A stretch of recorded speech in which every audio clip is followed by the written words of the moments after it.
Oke teman-teman, sekarang kita sudah ada di depan chart dan sekarang di depan kalian sudah ada penampangan chart daripada IHSG. Jadi kalau kita melihat dengan adanya pembentukan new moon pada IHSG, kita dapat melihat bahwa memang sebenarnya ada potensi untuk terjadinya turning point, which is secara time geometrik saya di sini menarik ada 31 Mei di tahun 2022 dan juga di tanggal 27 Mei yaitu hari Jumat kemarin pada saat IHSG tutup, dan kemudian ada weekend di tanggal 28 dan tanggal 29. Jadi 30 Mei-nya itu secara new moon ada di hari Senin dan kemudian time geometriknya ada di hari Selasa. Jadi secara kesimpulan untuk di tanggal 30 sampai dengan 31 Mei dapat dinyatakan IHSG akan berpotensi untuk membentuk yang namanya turning point untuk mengarah ke bawah. Tapi kalau kita lihat di sini pergerakan IHSG secara stokastik momentumnya pun juga masih ada potensi untuk penguatan. Kenapa? Di sini baru terjadi yang namanya bullish crossover, memang di area netral atau mendekati area overbought-nya atau area jenuh beli.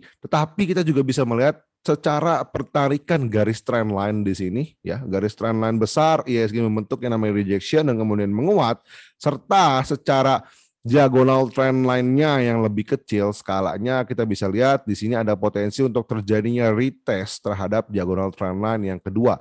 Dan kemudian kita juga bisa melihat secara cluster harmonic support yaitu ada di area 7020 kurang lebih dan juga 7160.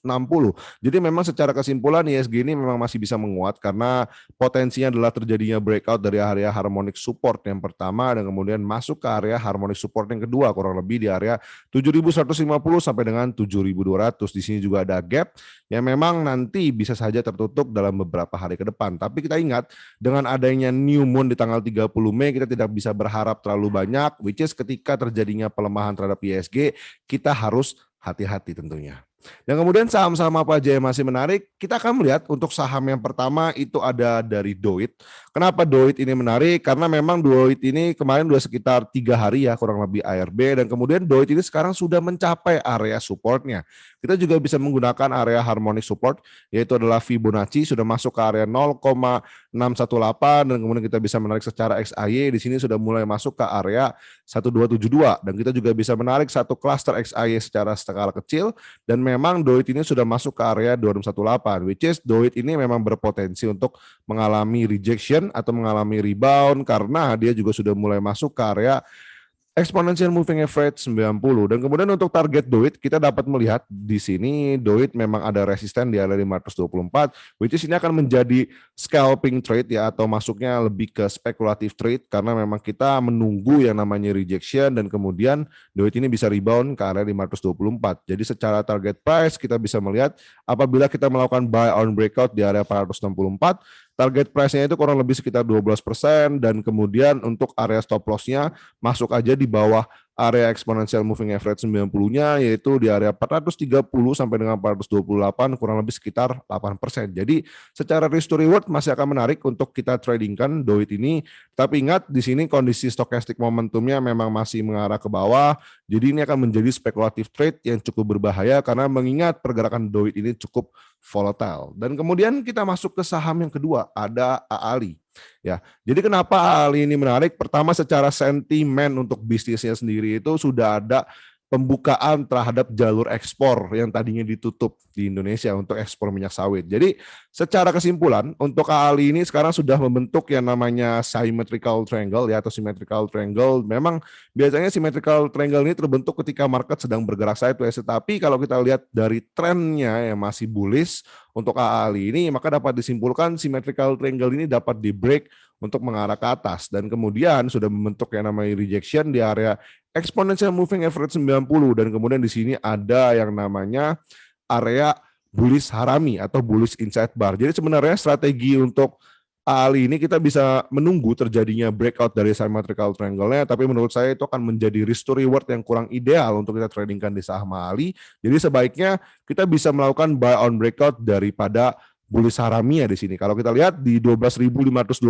sampai dengan 12.550 itu akan menjadi area yang cukup ideal dan kemudian kita bisa mengasumsikan ketika terjadinya breakout dan terjadinya valid rejection atau valid swing low area 1618-nya itu kurang lebih di 13.925 itu untuk AALI, dan kemudian stop loss-nya kalau menurut saya stop loss yang terbaik adalah di area support yang sebelumnya di tanggal 10 Mei di tahun 2022, yaitu kurang lebih di area 11.375 dengan stop loss kurang lebih 9% dan target price kurang lebih sekitar 11%. Jadi AALI ini masih sangat menarik secara risk to reward, tinggal tunggu yang namanya konfirmasinya. Karena apa? Karena secara stochastic momentum di sini AALI masih membentuk yang namanya pengarahan mengarah ke bawah untuk stokastiknya, tetapi ketika dia terjadi valid breakout dari bullish harami, harusnya stokastiknya ini akan cross atau membentuk yang namanya bullish crossover ke atas, dan disinilah momentum kita untuk masuk ke saham AALI. Jadi AALI ini masih menarik, tapi kita harus tunggu yang namanya valid rejection dan juga valid breakout dari area bullish harami ya. Dan kemudian saham selanjutnya ada AGI. Kalau kita lihat AGI di sini masih menarik. Kenapa AGI ini menarik? Karena kita melihat trennya yang sebenarnya tadinya sideways dan kemudian di break ya. Jadi ini tren sideways-nya yang terjadi ya. Sideways-nya dan kemudian di break ke atas dan sekarang sudah retrace. Ya, jadi ini momentum kita untuk beli sebenarnya untuk AGI, tapi di sini agak sedikit ketinggalan karena kalau kita bahas momentum yang terbaiknya harusnya terjadinya retracement di EMA 90 kita masuk, tapi di sini saya baru melihat ternyata AGI ini masih menarik.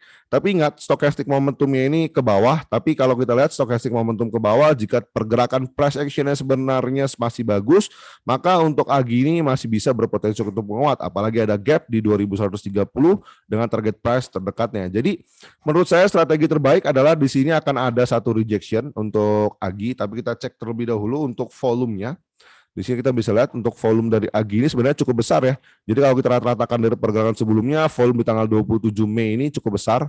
Which is kalau kita lihat di sini kita bisa menunggu terjadinya valid breakout di area 2095 sampai dengan 2100, itu akan menjadi buy on breakout dari area resistance ya, dengan stop loss-nya kurang lebih di 1910, dan kalau kita mau menghitung secara XAY yang sudah terjadinya valid itu kurang lebih di 2335 untuk saham AGI ini bisa menguat. Jadi secara target price, secara stop loss-nya ini masih sesuai dengan risk to reward yaitu 1:1, bahkan ini lebih. Jadi masih sangat menarik untuk ditradingkan menurut saya. Dan kemudian saham yang terakhir yang masih menarik itu ada BTPS.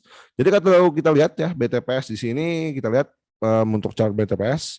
Nah, kita lihat untuk chart BTPS di sini kenapa menarik, karena dia sudah masuk ke area unfilled order. Nah, kalau teman-teman belum tahu unfilled order, next di video berikutnya saya akan jelasin apa itu area UFO atau apa itu area unfilled order. Jadi saya pelajari materi ini tentunya dengan cukup baik dan sudah saya cukup praktekkan berkali-kali di saham dan ini cukup works menurut saya. Dan kemudian ketika membentuk yang namanya rejection di unfilled order ini atau di area UFO, stochastic momentumnya juga membentuk yang namanya bullish crossover di area oversold atau di area jenuh jual.